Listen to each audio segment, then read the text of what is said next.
Olá, muito boa noite. É um prazer estar aqui hoje para a gente fazer mais uma roda de conversa da terceira edição do Festival de Cinema Interseções. O festival acontece entre os dias 13 e 20 de novembro e essa é uma iniciativa da produtora Cabeça de Vento, com recursos da Lei Aldir Blanc, da Secretaria de Cultura e Turismo do Estado de Minas Gerais e do Governo Federal. Nesse ano, o festival chega inspirado no Manuel de Barros. E a gente vem com o mote É Preciso Transver o Mundo. A gente conta com sessões presenciais no Cine Hits, que fica na cidade de Ubá, aqui no interior de Minas, e também toda a programação está no site do nosso festival, que é www.festivalinterseções.com. Programação completa está lá, todos os curtas das três mostras, e eu convido todo mundo a acessar o site e assistir todos os filmes. Tem filmes para todos os gostos, todas as idades. Está todo mundo super convidado a acessar o nosso site. A gente tem três mostras: Mostra Nacional, a Mostra Mineira e a Mostra Infantil. Ao todo, a gente recebeu mais de 270 filmes, e para fazer essa seleção, para fazer a curadoria, a gente ficou ali muito atento ao que o Manuel de Barros dizia e a tudo que ele pregava, né, que vem muito desse apreço por tentar enxergar o que tem de extraordinário no ordinário, esse apreço pela imaginação, por pensar em outros mundos possíveis, um apreço até pela memória, pela imaginação, e a gente espera que todo mundo possa conferir esses filmes, porque estão realmente muito legais. E vou falar mais uma vez o site do festival, porque vale a pena acessar e conferir a programação online que está lá: www.festivalinterseções.com.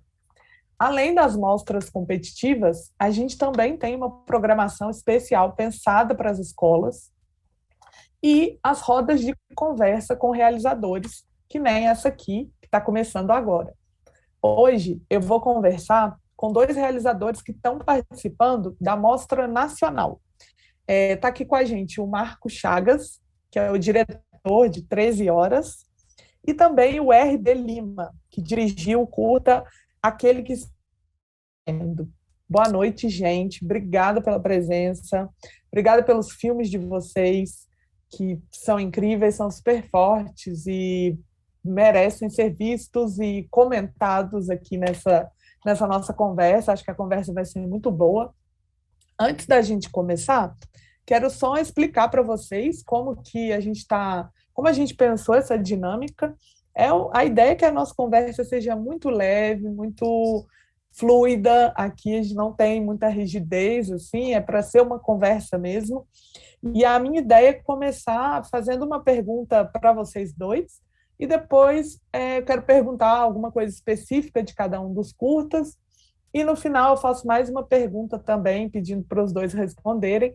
Mas é claro, durante o papo, se alguém quiser complementar, perguntar sobre algo que o outro está falando, claro, fique à vontade. Aqui é para a gente conversar mesmo, porque tão bom quanto fazer filme e ver filme é falar sobre os filmes, trocar ideia e tal. Então, muito, muito obrigada. Vou fazer a primeira pergunta e já peço para, quando vocês forem responder, se apresentarem e contarem do filme também, enfim. Uma coisa que eu achei bem interessante, quando eu assisti os filmes de vocês, é que eles têm um teor político muito, muito forte, assim, inegável, assim, não tem como a gente falar que aquilo ele não fala de uma situação social de alguma forma. O filme do Marco, acho que isso fica até mais explícito, mas no do RB também, enfim, os dois. Só que isso não acontece de maneira pedagógica, assim, né? Não é uma. A gente vai enxergando aos poucos, a gente vai traçando paralelos, a gente vai pensando do lado de cá. Acho que isso significa tal coisa, acho que esse filme está apontando ali para uma situação, enfim. Queria perguntar para vocês como que foi esse processo de criação, tendo que tentando conciliar, não sei se foi algo que vocês tentaram conciliar de maneira proposital, isso de ter um aspecto político, mas não fazer isso de maneira muito literal, muito pedagógica, ou se foi algo que acabou acontecendo naturalmente, enfim. Quero pedir para vocês, se vocês puderem, falar um pouco sobre isso. E é isso, gente. Pode começar, Ribeiro. Fica à vontade. Tá certo. Olá a todos. É muito prazer que estou aqui para discutir um filme muito importante para minha carreira, assim, pessoal mesmo. Eu sou o diretor de Aqueles que Estamos Esquecendo, junto com Rebeca Linhares, que foi a diretora de animação também. O filme, ele é uma animação, um documentário, e partindo para essa questão que você levantou, já meio que nasce, né, com política. Eu acho que, na verdade, qualquer filme já tem esse teor político, muitas vezes mais explícito, outras vezes não. E Aqueles que Estamos Esquecendo, ele nasce retratando um cenário do sertão nordestino que já vem, que já nasce com várias questões de acessibilidade, de questão de falta de acessibilidade, na verdade. E isso, de uma forma ou de outra, vai estar implícito no filme. Então, é uma família, né, que cresceu com poucos recursos, e isso é mostrado em algumas falas, como, por exemplo, de levar uma simples fotografia para a capital. Esse pequeno gesto já mostra uma discrepância entre situações, tanto de periferia, né, interior, com a capital. Então, tem essa ideia dos próprios habitantes de lá, de que esse ato de restaurar uma fotografia tem que ser feito na capital, onde tem mais acesso, onde o governo, onde está impregnado na cabeça que o governo trabalha mais nessa região do litoral. Então, eu moro atualmente em João Pessoa há 8 anos, na capital, mas a história se passa no sertão paraibano. Então, tem sim essa nuance política que já vem acompanhando há muito tempo o Brasil, né, a situação brasileira. Melhorou um pouco ao longo dos anos, principalmente dos anos 2000, só que, enfim, sempre surge alguma coisa que parece que estamos regredindo.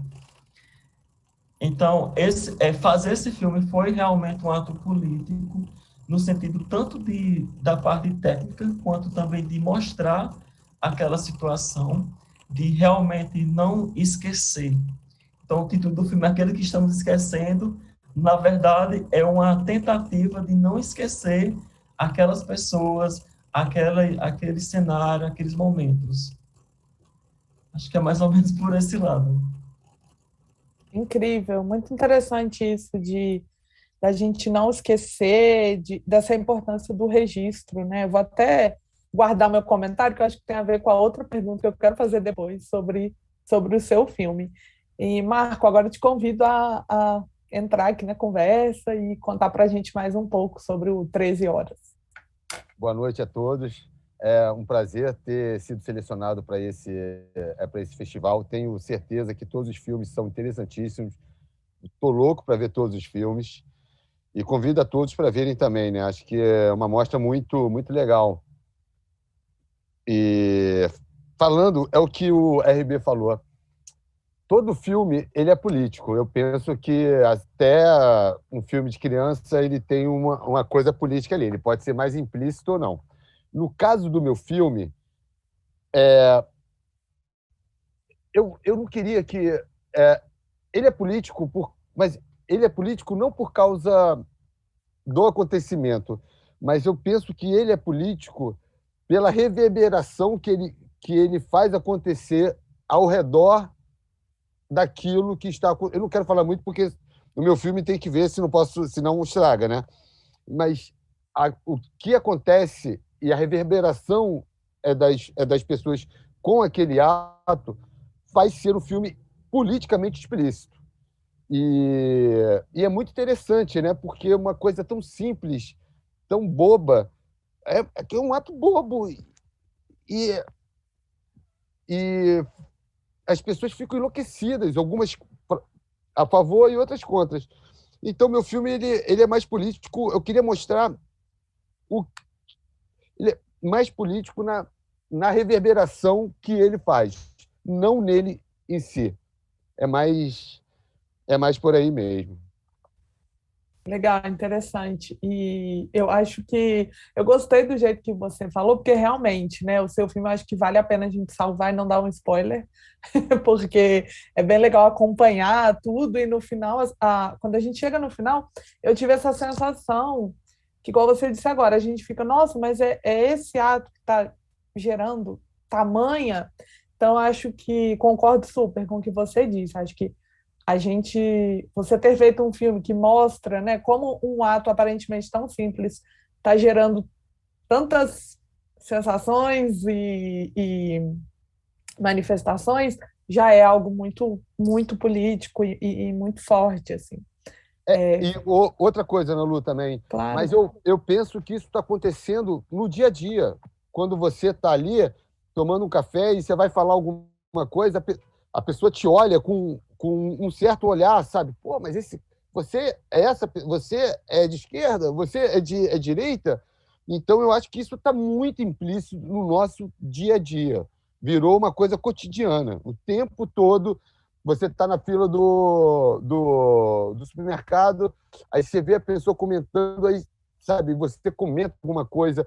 Isso está acontecendo. E eu queria focar isso, mostrar que isso está acontecendo no nosso dia a dia, porque é uma coisa tão boba você fazer aquilo, sabe? E a importância vem dos outros, não daquele ato. Quem dá importância para aquele ato são os outros. É por aí mesmo. Sim, muito, muito interessante isso que você falou. E agora eu quero fazer mais uma pergunta para você, RB, que tem a ver com uma coisa que ficou muito na minha cabeça quando eu vi o seu filme, que eu acho que dentre as muitas coisas que ele fala, é um filme que fala muito sobre quem são as pessoas que, hoje em dia, ainda no Brasil, são as pessoas que a gente vê como dignas, entre aspas, de serem imortalizadas assim, em muitas fotografias, em quadros, que tem o direito quase, né, de ter uma memória ali, porque muita gente ainda a pessoa não consegue ter ainda um monte de foto para mostrar a imagem dela, para poder ficar mesmo eternizada de algum jeito em algum lugar. E eu acho que o seu filme me fez ficar pensando muito nisso, assim, às vezes uma escassez. A gente fala muito, né, que a gente está vivendo uma abundância de imagens e por um lado a gente está, mas a gente tem uma escassez às vezes de imagens de algumas pessoas do interior do Brasil. Tem muita gente que, se você for conversar, a pessoa não tem uma foto dela em casa, uma foto da mãe, para mostrar, para ver aquele rosto de novo. Queria te pedir para comentar um pouco como que você vê isso, dessa importância do registro e da gente pensar quem fica fora do registro e quem fica dentro ainda. O filme ele começou de uma questão bem pessoal mesmo, mas foi se desdobrando, né, em outras questões do Brasil, em outras problemáticas do Brasil. Então, inicialmente, eu realmente vi essa escassez na minha família, porque assim, a gente é realmente uma família humilde e tal, e não tinha acesso à fotografia mesmo. Assim, e mesmo quando o celular surgiu, continuou essa dificuldade de fazer esses registros. e talvez agora, atualmente, mais por um costume. Tipo, acho que minha família perdeu esse costume, ou nunca teve, na verdade, de fazer esses registros. Então, era tudo na memória. E essas fotos, eu vi essas fotos se deteriorando em casa, realmente estragando, e tive essa ideia de restaurar, justamente para não perder. A maioria delas são pequenas, fotos 3x4, e com essa restauração eu pretendi ampliar e fazer um porta-retrato, por exemplo, da minha mãe, para ter esse registro da mãe dela, por exemplo. Então, realmente passa por o que eu falei anteriormente do acesso. Já não tiveram esse acesso de nem ampliar, de botar no quadro essas fotografias, e através do filme eu estou dando essa oportunidade. E essa questão de quem tem o direito realmente é um Brasil esquecido. O Brasil, a maior parte do Brasil é um Brasil esquecido, que não tem registro, e através do cinema é uma ótima oportunidade de fazer esse registro, de preservar essa memória. Tanto que no filme, né, eu faço um apanhado histórico mesmo, porque muitas pessoas ali eu não cheguei a conhecer, e faço um exercício de memória, conversando com minha mãe, de quem eram aquelas pessoas. Então, ao mesmo tempo que tem esse registro histórico, mesmo que não seja uma figura conhecida, que não tenha sido sei lá, um vereador de uma cidade, mesmo que seja pequena, da Paraíba, isso é importante. Foi importante para a minha família, porque depois da restauração, eu coloquei nos grupos de WhatsApp e eles fizeram esse resgate também. Então, foi um exercício para outros membros da minha família, até alguns que eu não conheci, que eu não conhecia. E eu encaro realmente o filme como um registro histórico, mesmo que seja um registro interno da família, e esse resgate de memórias, de não deixar realmente esquecer. É muito bonito isso, nossa. RB, é interessantíssimo isso que você disse agora, porque o cinema nada mais é do que um registro do tempo que a gente vive, sabe? E ele tem que estar ali numa imagem, ou numa imagem, ou numa imagem em movimento, ou numa imagem estática. E é muito interessante, né? Porque se você não tem a imagem, se esquece, né, RB? Exatamente. E realmente, literalmente, eu estava esquecendo de algumas pessoas. A minha. Eu conheci. No filme, eu vou passando algumas fotografias de membros da minha família, só para explicar um pouco. E alguns deles eu não. Aliás, a maioria eu não conheci, e os que eu conheci pouco. Então, realmente, eu estava esquecendo a imagem daquelas pessoas na minha cabeça, porque não tinha a fotografia, o acesso de estar sempre revisitando, e através realmente do cinema que eu fiz esse registro. Então, sempre que eu quiser, sempre que alguém estiver esquecendo, alguma pessoa da minha família pode ir lá naquele filme, que as fotos já estão acabando, as fotos estão realmente se acabando. Mas o filme não, o filme vai permanecer por muito mais tempo. E, RB, e você falando disso, eu agora volto pro meu filme. Sabe, se eu não tivesse registrado aquilo, aquele período se apagaria, sabe? A pessoa tocando ali, ninguém saberia. E é muito interessante porque quando você faz um registro pessoal seu, que é um filme pessoal, né, RB? Eu penso, de resgatar memórias. Mas, ao mesmo tempo, quando você fala de um grupo de pessoas que está sendo realmente esquecida, sabe?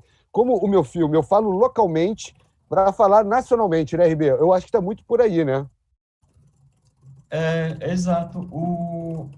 Esse filme, eu fiz em parceria com Rebeca Linhares, que é animadora, e ela se identificou completamente. Ela sempre morou aqui em João Pessoa, atualmente mora em Recife, e ela se identificou muito, porque é uma história que perpassa um coletivo, como a Ana Lu também. A Ana Lu se identificou porque é um coletivo geral do Brasil.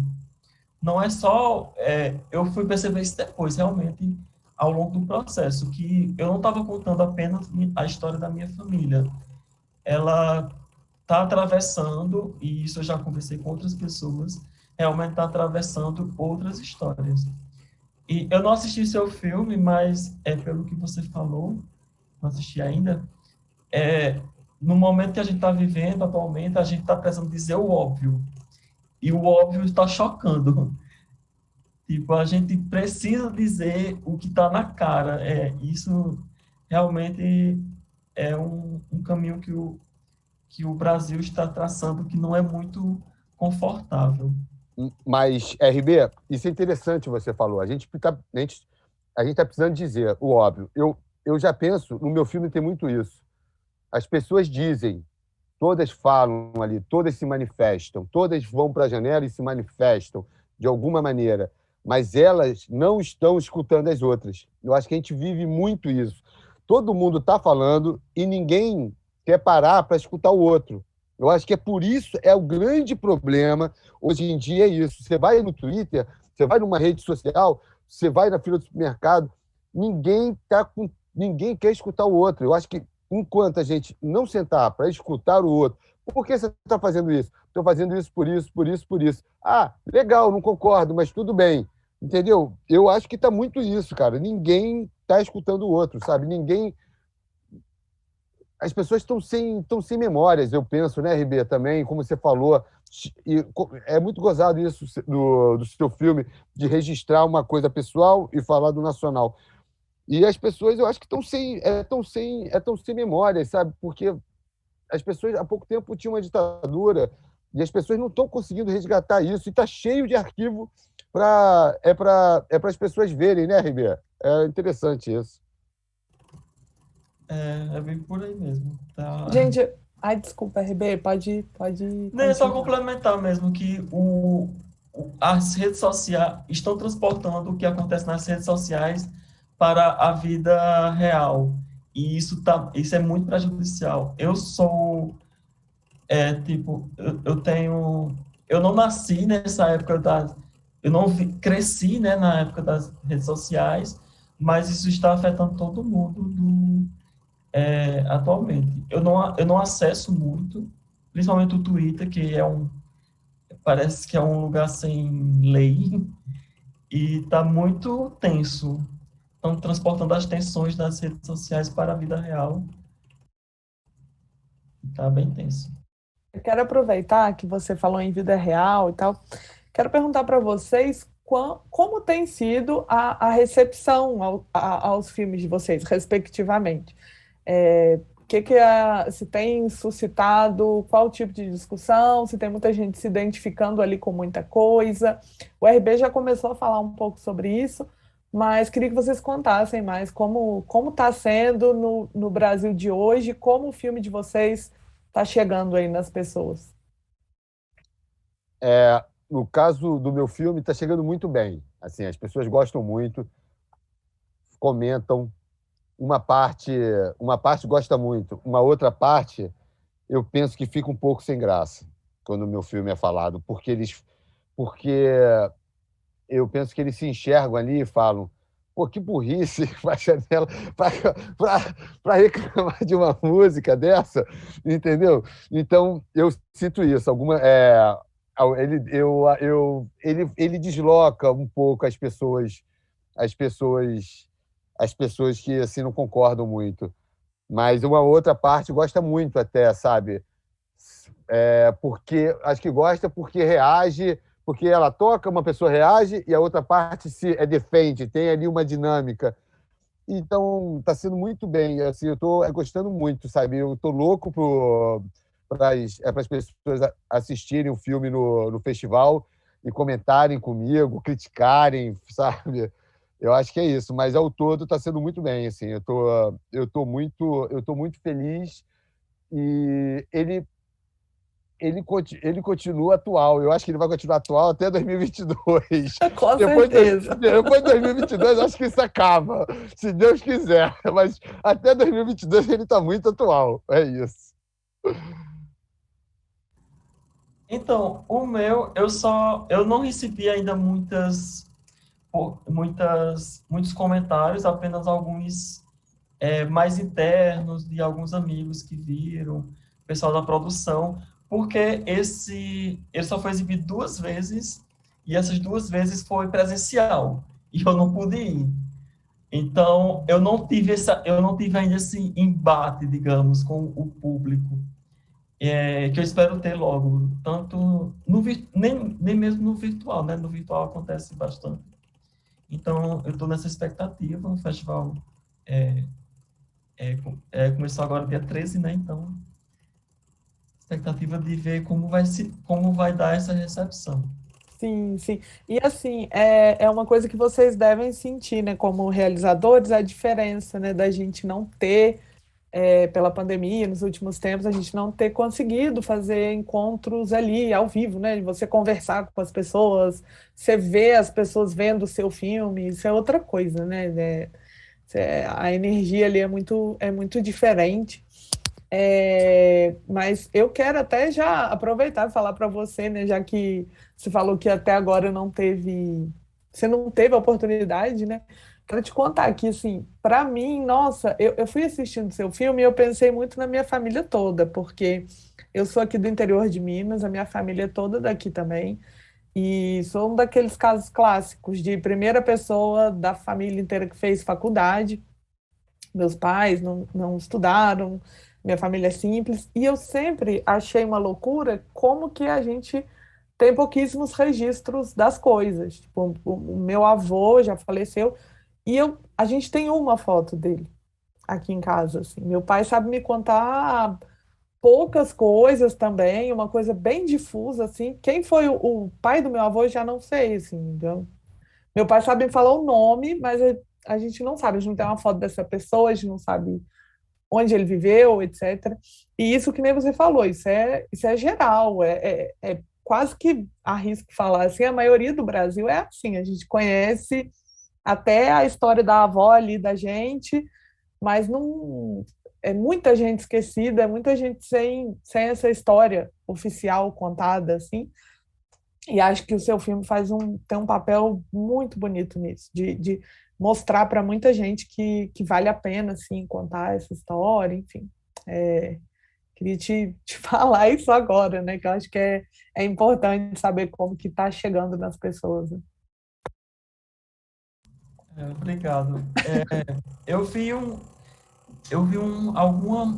algum comentário, alguma matéria sobre isso, sobre a árvore genealógica, que alguém disse, minha tataravó foi alguma coisa de lá de sei de onde. Aí alguém comentou, você é rico, tal, tal, teve acesso à sua árvore genealógica, mas a maioria não tem como fazer esse resgate. E eu lembrei agora de um caso, se eu estiver falando muito, pode interromper, À vontade. um amigo argentino, foi esse ano ainda, ou no final do ano passado, um amigo argentino entrou em contato comigo e ficou insistindo que eu buscasse acessasse o site e buscasse descobrir quem foi minha família e tal, porque ele tinha acabado de descobrir que a avó dele veio de sei de onde, da Ucrânia, alguma coisa desse tipo. E eu fui pesquisar no site e eu me deparei com... Eu fiquei inerte, não tinha como, porque parava justamente na minha avó. Depois disso, eu não tinha como acessar nada. Não tinha como colocar a data de nascimento dela, porque a gente não sabe, para acessar se algum cartório está registrado a mãe dela, minha bisavó, enfim. Eu fiquei parado. Ele ficou perguntando se eu tinha conseguido alguma coisa. Eu disse, não tem como. Minha história para na minha avó. Então, passa bem por isso, não tem como. É realmente, infelizmente, eu tenho que dizer isso. A elite, os mais ricos, os que tiveram mais acesso, são as pessoas que realmente têm como fazer sua árvore genealógica até um galho mais distante. E quem não tem como.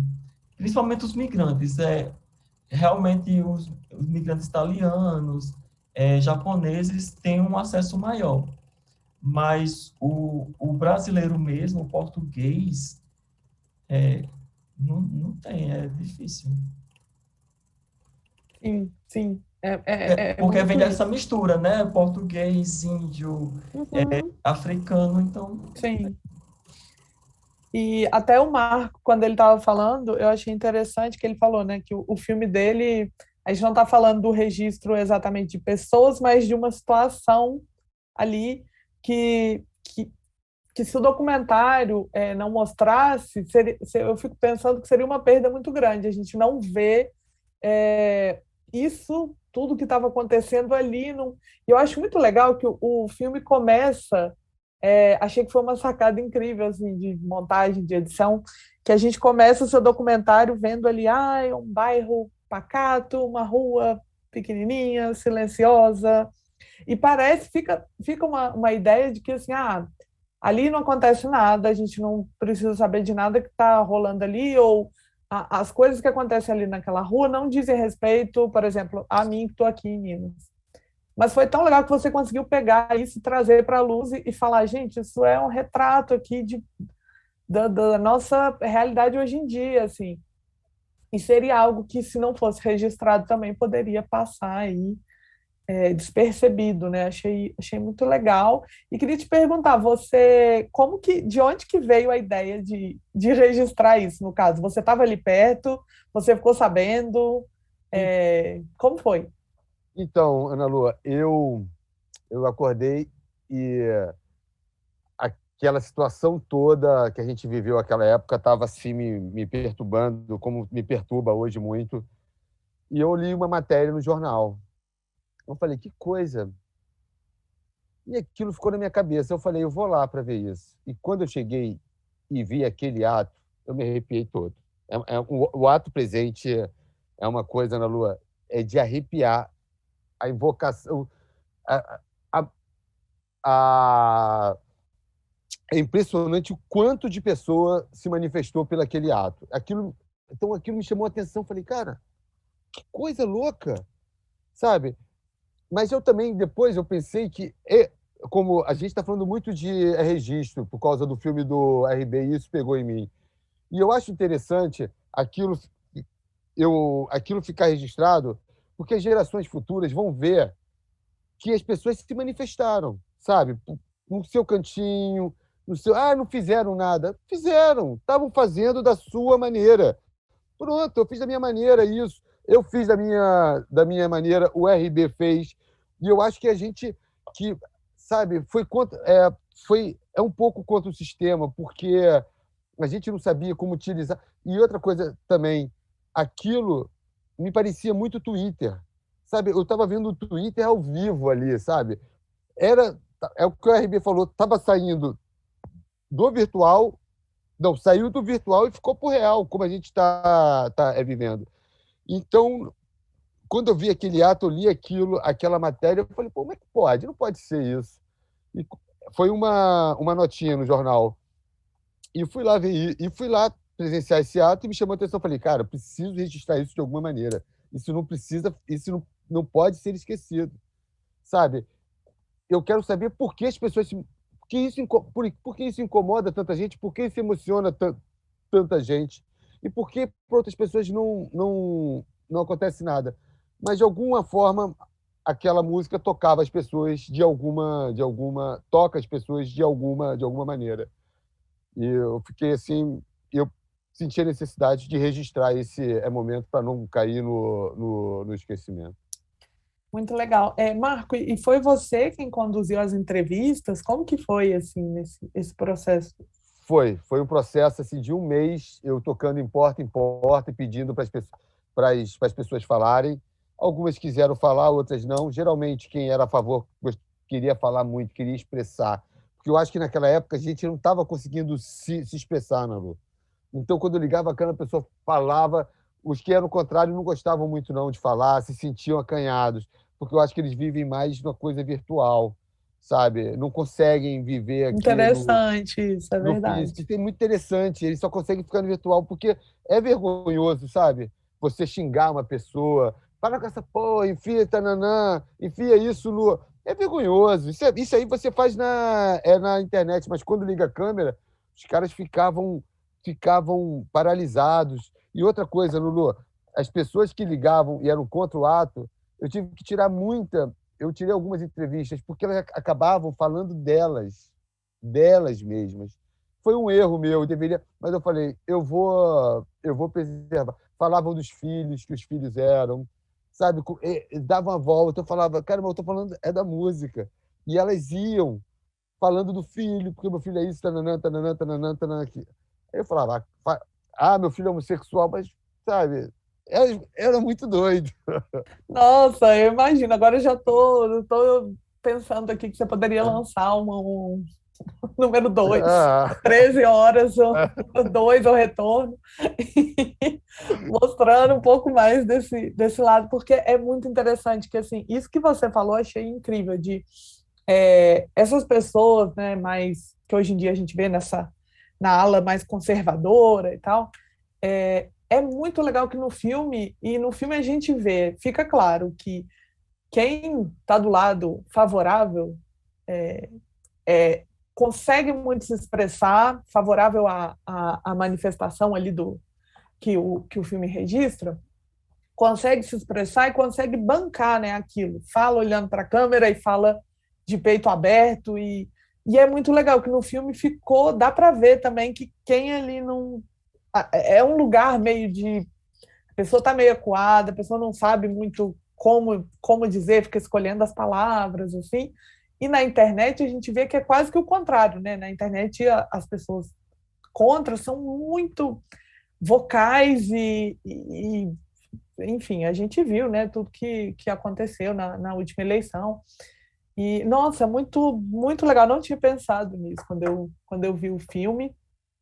E que bom que isso ficou ali para as gerações futuras verem esse desalinho assim, né, entre os grupos. Muito é. legal. Obrigado. Legal. Gente, eu quero fazer mais uma pergunta para vocês. Vou até pedir licença aqui para pegar um livro que, quando eu estava vendo os filmes, como esse ano, né, a gente está homenageando Manuel de Barros, e eu tenho um livro dele aqui em casa, sobre ele, que eu gosto muito.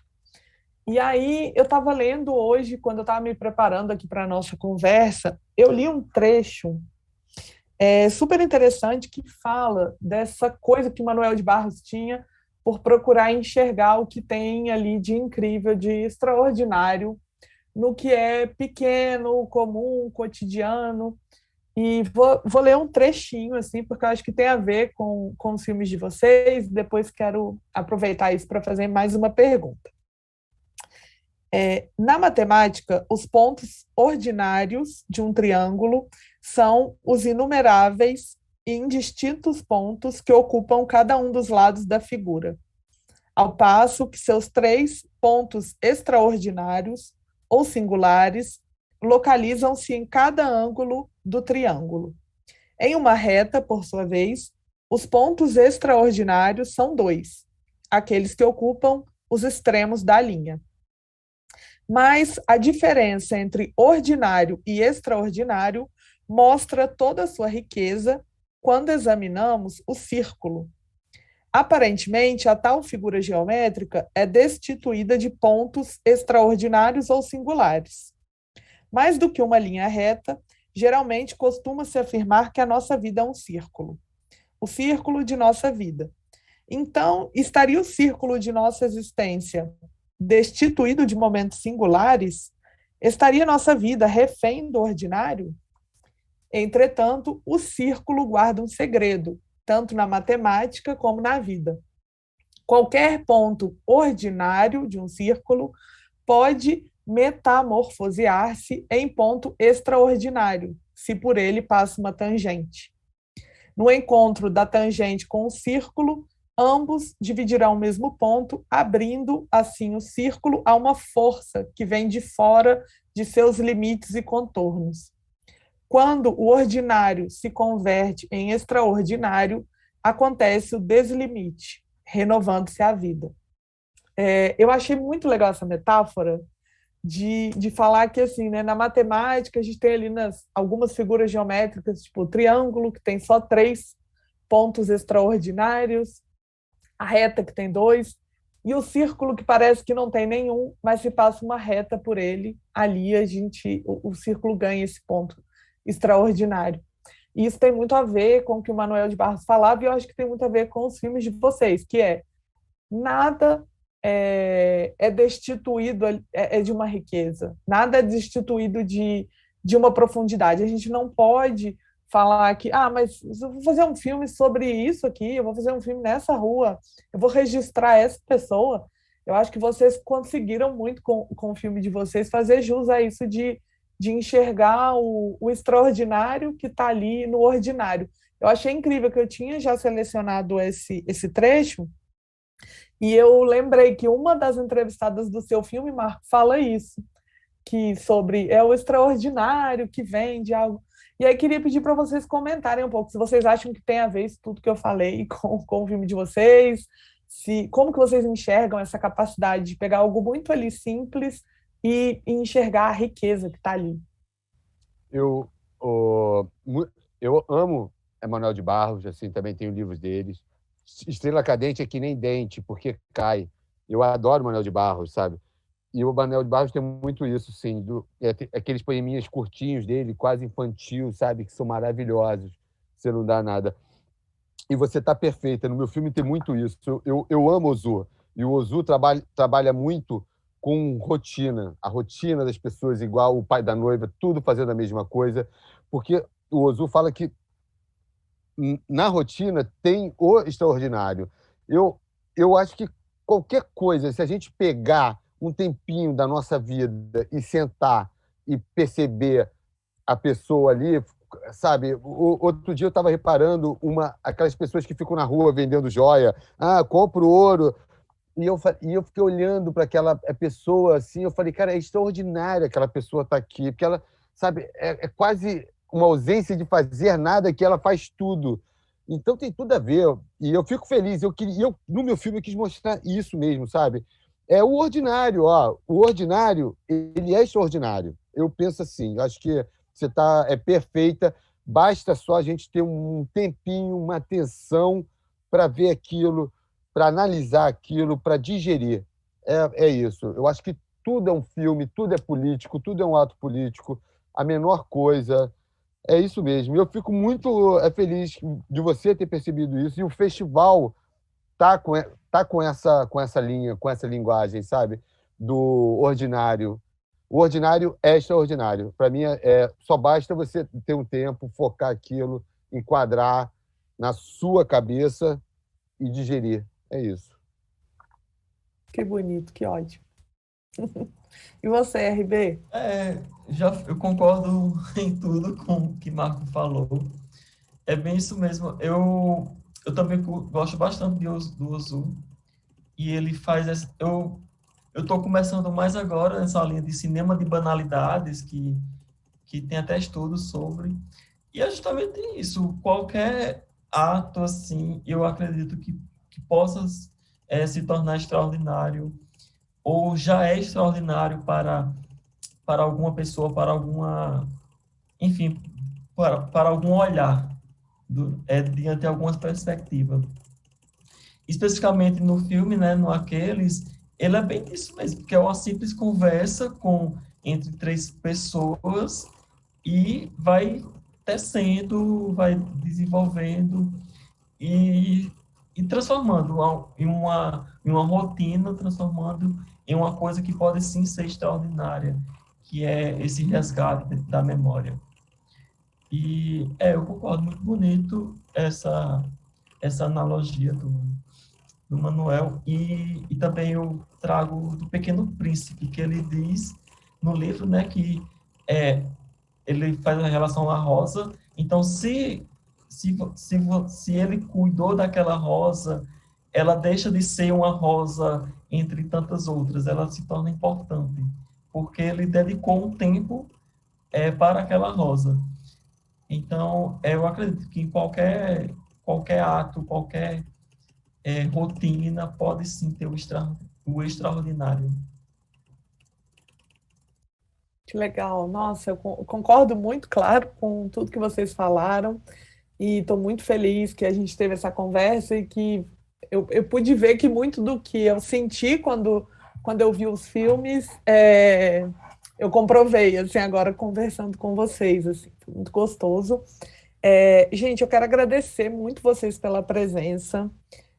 Já vou encerrando a nossa conversa aqui hoje, mas quero deixar o convite para vocês e todo mundo acessarem o site do festival entre os dias 13 e 20 de novembro, www.festivalinterseções.com. Eu acho que vale a pena também eu falar que, além do 13 Horas, que é o filme do Marco Chagas, e além do Aqueles que Estamos Esquecendo, que é o filme do R.B. Lima e da Rebeca Linhares, a gente também tem na Mostra Nacional Um Café com Meu Avô Durval, da Ana Mui Laerte, Tereza Josefa de Jesus, do Samuel Costa, e Redundância, do Weiner Tristão. Então, vale a pena vocês entrarem, conferirem a mostra infantil, a mostra mineira, que está muito interessante também, modéstia à parte. E, pessoal, quero agradecer vocês muito, tanto por terem dado para a gente esse privilégio de exibir o filme de vocês no festival. Acho que vai ser muito, muito importante para todo mundo que assistir. Muito obrigada por estarem aqui nessa conversa, muito obrigada por seguirem aí fazendo cinema, mesmo nos tempos difíceis. E tomara que o ano que vem a gente possa se ver ao vivo, conversar ao vivo no festival, com novos filmes. É isso, muito obrigada, viu? Boa noite para vocês e até a próxima. Claro. Eu só queria fazer um print de uma foto da gente aqui. Pode ser, já que a gente não pode? Tá junto? Com certeza. Eu vou pegar o celular, um minutinho. Tá bom. Eu vou arrumar meu cabelo enquanto isso, então.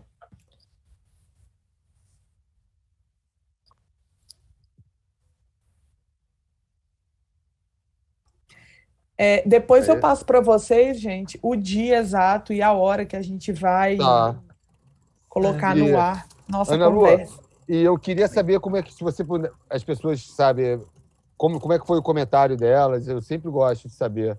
Tá bom. Maravilhoso. Pode deixar. Pode deixar. RB, eu tô louco para ver seu filme, tá? Assim que estiver lá no ar, vou ver. Eu também fiquei curioso. Eu tô curioso. E, RB, vamos depois trocar aí, cara, no Instagram, vamos se falar. Claro. Aí, gente, rapidinho, eu vou botar no outro modo aqui. Tá bom. Aí eu vou marcar o festival, tá? Tá. Estão rindo, gente? Todo mundo rindo. Não, calma aí, não deu. Agora.